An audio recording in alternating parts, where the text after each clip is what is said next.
Time is not on our side. That is the sober assessment today from America's top general of the military situation in Afghanistan. And he could just as well have been speaking about the political mess there. With every passing day, the presidential election 2 weeks ago comes under greater suspicion. Today, an influential tribal leader has leveled one of the most damning charges yet, a tale of fraud and ballot stuffing on a truly massive scale. We'll cover both the political and the military angles tonight, and we begin with our correspondent Damien Grammaticus in Kabul. It was meant to be a fresh start for a beleaguered country, a democratic election amid the war and violence.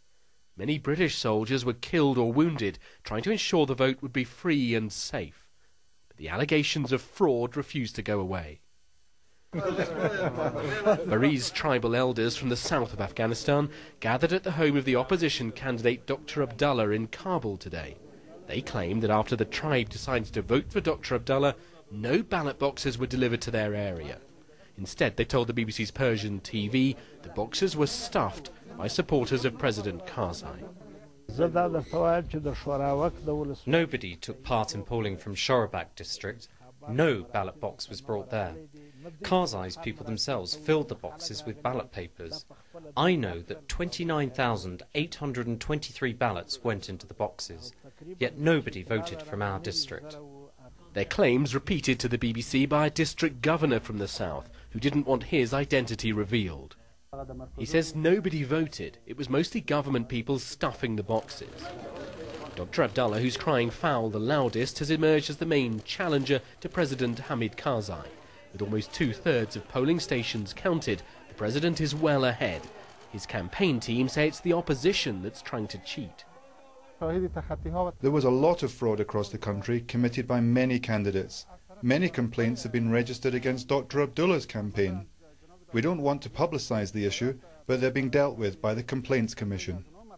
I'd like to begin by providing you with some statistics. By yesterday, the Commission had received over 2,000 complaints. It said more than 650 are, if proven, serious enough to affect the outcome of the poll.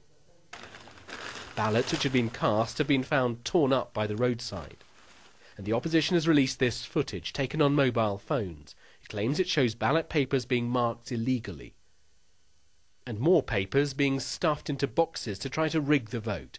It's impossible to know if the film is genuine. The longer the questions about the credibility of this election go on, the harder it is for Britain and America to justify why so many soldiers are fighting and dying here. And to be sure of continued support from the West, Afghanistan's leaders are going to have to show they can develop genuine political stability. Damien Grammaticus, BBC News, Kabul. Amidst that backdrop of political uncertainty, US and international forces continue their bloody fight against the Taliban. Today, America's top military officials said that they would be open to sending more troops if the request comes, as expected, from the commanders on the ground in Afghanistan. Well, let's listen to how Joint Chiefs of Chairman Mike Mullen put it today. You've heard me talk for much of the last 2 years about Afghanistan. You know how much I remain concerned about the situation there. There is a sense of urgency. Time is not on our side. I believe we understand that, and I believe we're going to regain the initiative. Well, joining me to discuss what it'll take to regain that initiative is the BBC's Washington correspondent Paul Adams. Paul, this is unusually frank, isn't it, for the top brass in this country? I think there's a lot of frankness going on at the moment. A desire to remind Americans why you're there in the first place, but also to say that this is not going particularly well, and perhaps, who knows, to soften up the public for an announcement, which we could hear within the next week or two, that it's going to require a few more American troops. And you mentioned the public support there, which does seem to be waning, doesn't it? I mean, the numbers aren't quite as dramatic as they were during the Iraq War, but they're not great. They're definitely sliding. A recent poll suggested 57% of Americans now opposed to the war, a 10% increase on the end of last year. I think that the White House knows that this is a concern. It knows that Congress is starting to get a little worried about this, the cost of it, and the uncertain duration of it.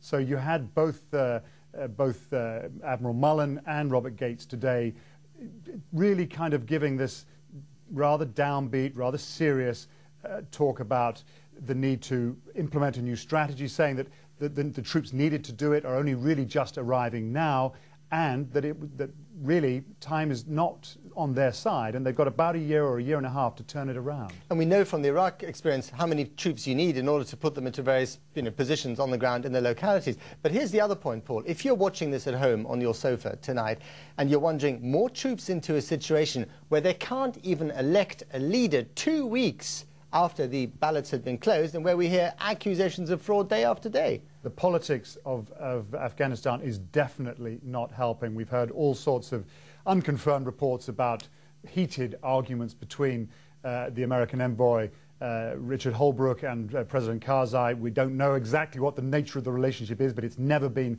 a particularly warm one. And so that is definitely complicating matters. And I think what Robert Gates and Admiral Mullen are trying to do now is to say, okay, we need to go in and give Afghans the feeling that they are being protected, but not so in their face that they feel we're there to stay, that this is somehow a rerun of the Soviet invasion. That's a very, very difficult balancing act to pull off, because if you are going to protect Afghans, give them the feeling of security, you need a lot of troops to do that, and you do need to be very, very visible.